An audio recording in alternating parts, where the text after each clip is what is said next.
সুপ্রিয় শিক্ষার্থীরা, তো আমরা করছিলাম লিনিয়ার অ্যানালাইসিস। আর লিনিয়ার অ্যানালাইসিস থেকে আজকে আমরা নতুন একটা চ্যাপ্টার করব। এই চ্যাপ্টারটার নাম হচ্ছে যোগাশ্রয়ী সমাবেশ, নির্ভরশীলতা এবং অনির্ভরশীলতা।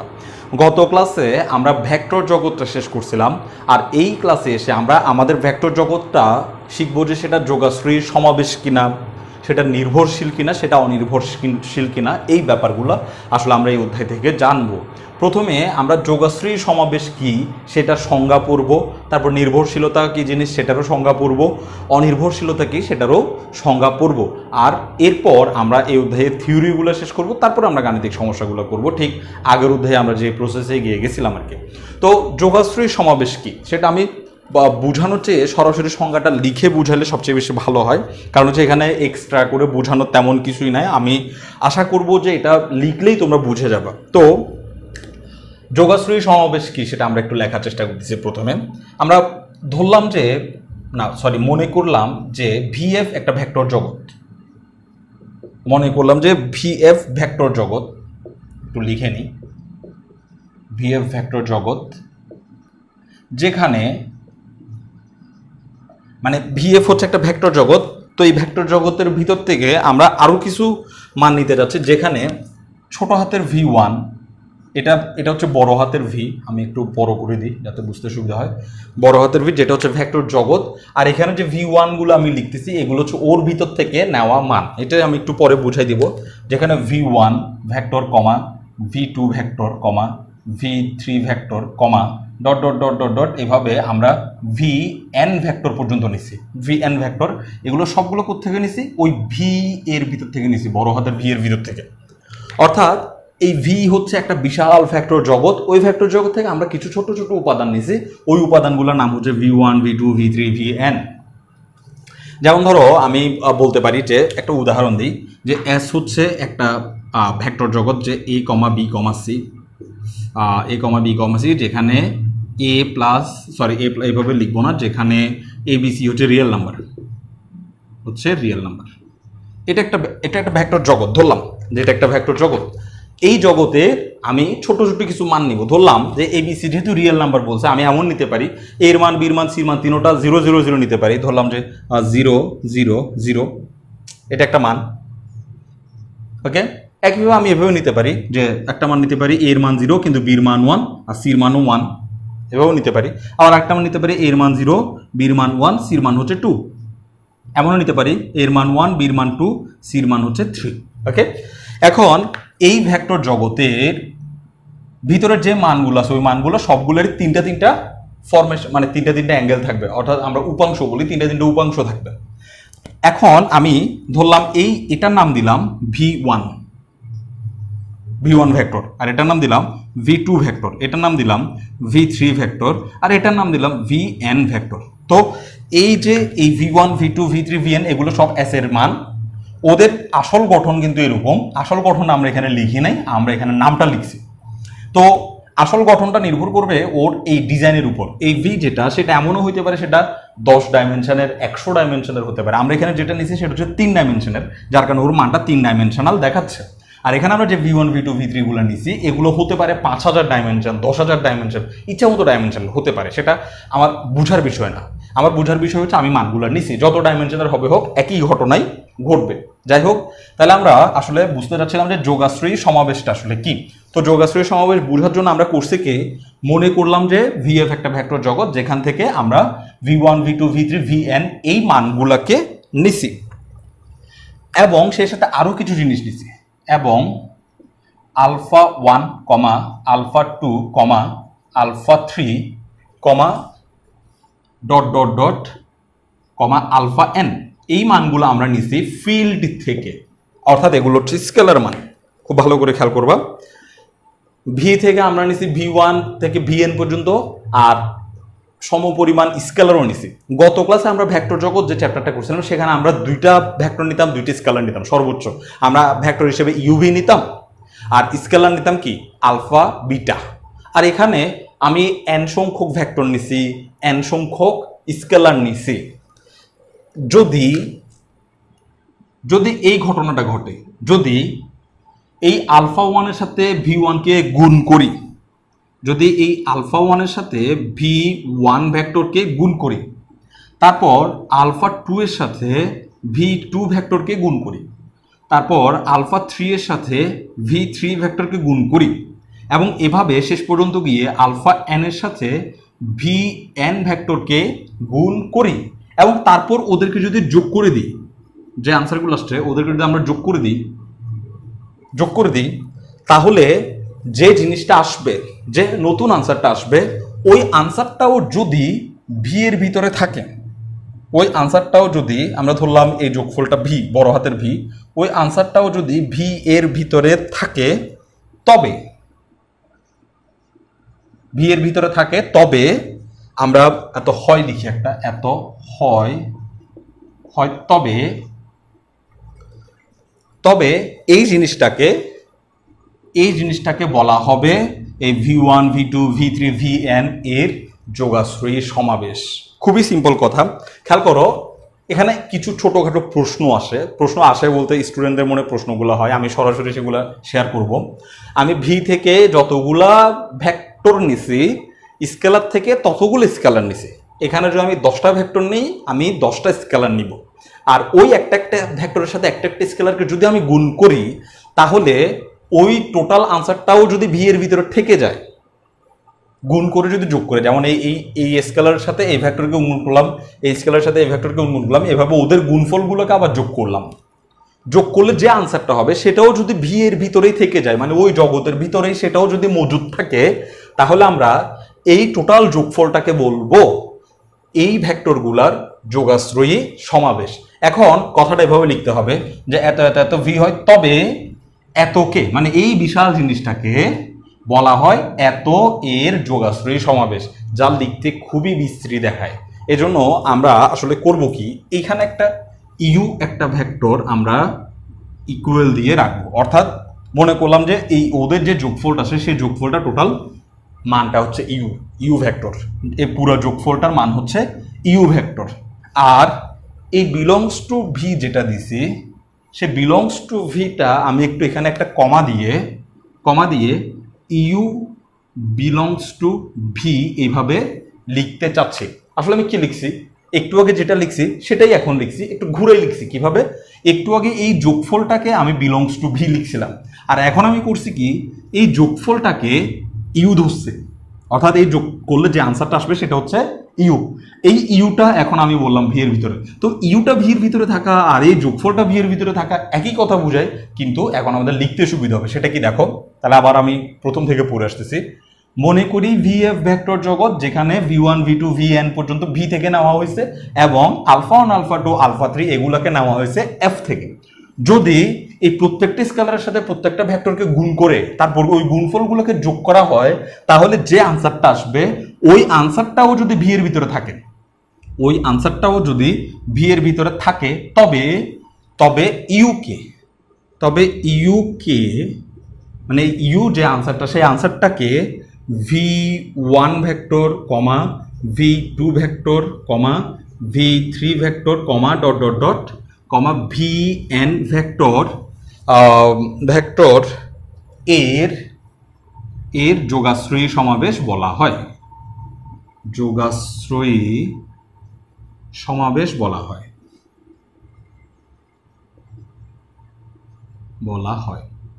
খুবই সিম্পল কথা, যে এই আনসারগুলো যদি ভি থেকে নেওয়া হয়, এই আনসারগুলো যদি এফ থেকে নেওয়া হয়, ওদের প্রত্যেকের সাথে ওদের প্রত্যেকে যদি যোগ করে যে আনসারটা পাওয়া যায় সেটাও যদি ভি এর ভিতরে থেকে যায়, তাহলে আমরা বলতে পারবো যে এই যোগফলটাই ওই ভেক্টরগুলার আসলে যোগাশ্রয়ী সমাবেশ। এখন কিছু স্টুডেন্ট প্রশ্ন করবে যে ভাই এগুলো কি এরকম হইতে হবে যে প্রথমটার সাথে গুণ হবে, দ্বিতীয়টার সাথে গুণ হবে, তৃতীয়টার সাথে গুণ হবে, এমন হইতে হবে? এমন আসলে নয়। এখানে আসলে প্রত্যেকটা ভেক্টরের সাথে প্রত্যেকটা স্কেলারের গুণ হবে। যেমন ধরো এই আলফা 1 এর সাথে তুমি ধরো v3 কে গুণ করে দিছো, তাহলে আলফা 2 দিয়ে আর v3 কে গুণ করবা না। আলফা 1 এর সাথে v3 গুণ হয়ে গেছে, তাহলে আলফা 1ও কাজে লেগে গেছে, v3 ও কাজে লেগে গেছে। এরপর বাকি যারা আছে তাদের সাথে তুমি আলফা 2 কে গুণ করবা। ধরো তুমি আলফা 2 কে 4 এর সাথে গুণ করছো, v4, তাহলে v3 আলফা 1 এর সাথে কাজে লেগে গেছে, আলফা 2 v4 এর সাথে কাজে লেগে গেছে। তাহলে এই আলফা 1 আলফা 2 আর কারোর সাথে যেন গুণ না হয়, এইভাবেই এগুলা ম্যানেজ করা হয়। তো সবচেয়ে ভালো হয় সিরিয়াল মেনটেন করে গুণ করা। সিরিয়াল মেনটেন করে গুণ করলে যে বিষয়টা হয় সেটা হচ্ছে এরা মিসিং হয় না। এদিকে লাফালাফি ঝাপাঝাপি করে গুণ করলে মিস হওয়ার সম্ভাবনা থাকে। তাহলে আমরা এই প্রথমটার সাথেই গুণ করব, দ্বিতীয়টার সাথে গুণ করব, তৃতীয়টার সাথে গুণ করব, যেন আমাদের ভুল না হয়। ওকে, তাহলে আমরা বুঝলাম যে যোগাশ্রয়ী সমাবেশ আসলে কি বলা হয়। এরপর আমরা দেখব যে ভেক্টরের নির্ভরশীলতা কি।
আর অনির্ভরশীলতা কি?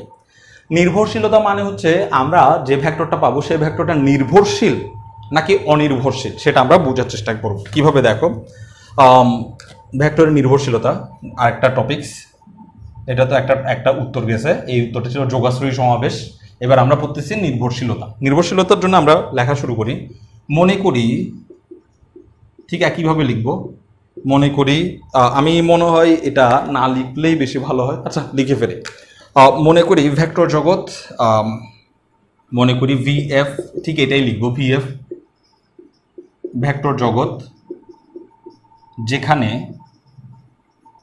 এই যে V1 ভেক্টর ছোট হাতের, এটা বড় হাতের, V1 vector, V2 vector, V3 vector, dot dot dot, Vn vector, এগুলো সবগুলো ভি থেকে নেওয়া হয়েছে, মানে ভেক্টর জগৎ বড় হাতের ভি যেটা সেটা থেকে নেওয়া হয়েছে।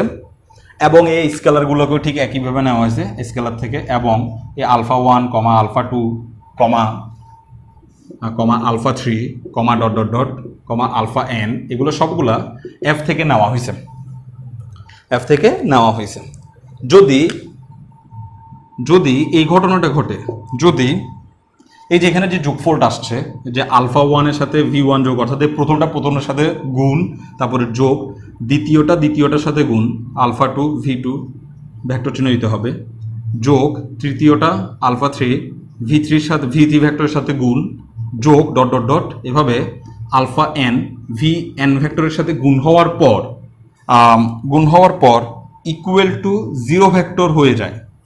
0 ভেক্টর হয়, তাহলে খেয়াল করো কথাটা, আগে আমরা যেটা পড়ছি সেটাতে ছিল এত এত ভেক্টর, এদের যোগফল হচ্ছে কি ইউটা যদি ভির ভিতরে থাকে তাহলে যোগাশ্রয়ী সমাবেশ বলা হবে। এখন ওই যোগফলটা তো কখনো কখনো 0 ভেক্টর হয়ে যেতেও পারে, এমনও হতে পারে যে ওদের যোগ করার কারণে 0 চলে আসছে। তো এদের যোগফলের কারণে যদি 0 ভেক্টর হয়, এবং সেই সাথে আরেকটা নিয়ম আছে, এবং এই যে α1 α2 যেগুলো আমরা নিচে একটু সেকেন্ড ব্র্যাকেট দিয়ে লিখতে হবে, এই যে α1 নিছিলাম, α2 যে স্কেলারগুলো নিছিলাম আমরা, α3, তারপর αn, এই যে স্কেলারগুলো নিছিলাম, এই স্কেলারগুলো একটা সেট বানাইছি, স্কেলারগুলোর একটা সেট। এই সেটের মানে এই যে সেটটা বানাইছি, এই সেটের কমপক্ষে একটি উপাদান শূন্য না হয়, একটি উপাদান শূন্য না হয়, তবে V1 V2 Vn কে যোগাশ্রয়ী নির্ভরশীল বলা হয়। তো এখন দেখো আমি একটু বোঝানোর চেষ্টা করি আসলে কি বলতেছে এখানে। খেয়াল করো এই যে alpha one V one alpha two V two ওদের যোগফল জিরো দুইভাবে হতে পারে। একভাবে হচ্ছে এই alpha one alpha two alpha three alpha N এরা সবাই জিরো।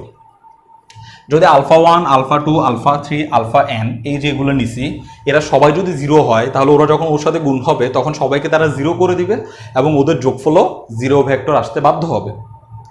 কিন্তু এখানে বলতে চাচ্ছে যে alpha one V one alpha two V two এদের যোগফল জিরো ভেক্টর হবে, তবে সব স্কেলার যেন জিরো না হয়, অর্থাৎ এই alpha one alpha two alpha N যেগুলো নিছি ওরা সবাই যেন জিরো না হয়, অন্ততপক্ষে একজন যেন অশূন্য থাকে। ধরো এটার মান এই আলফা ওয়ানের মান জিরো নয়, আলফা ওয়ানের মান হচ্ছে ওয়ান, বাকি সবার মান জিরো, এটার মানও জিরো এটার মানও জিরো, আরও যারা নিছি সবার মান জিরো।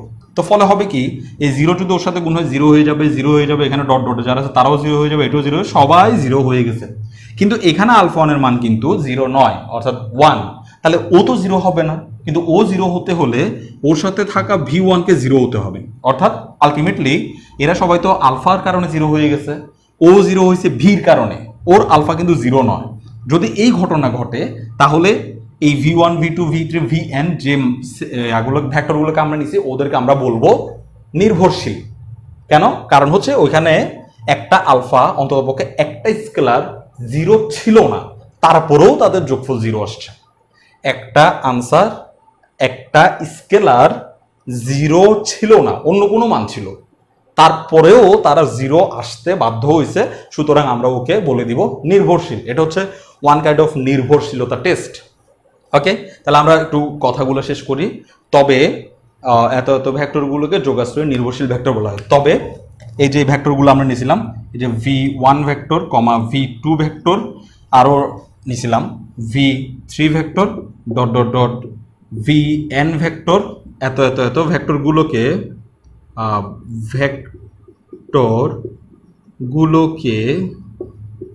যোগাশ্রয়ী নির্ভরশীল বলা হয়,